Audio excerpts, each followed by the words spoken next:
sæti eða upp í farum.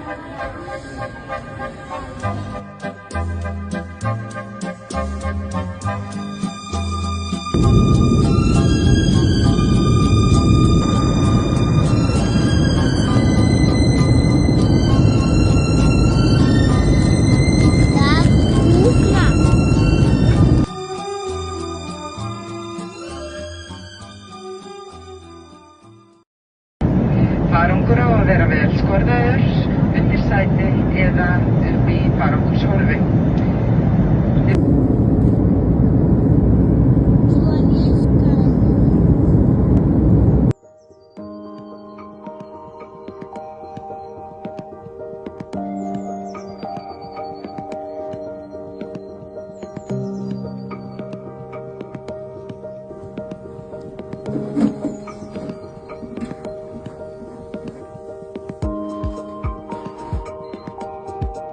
Немножко подробно.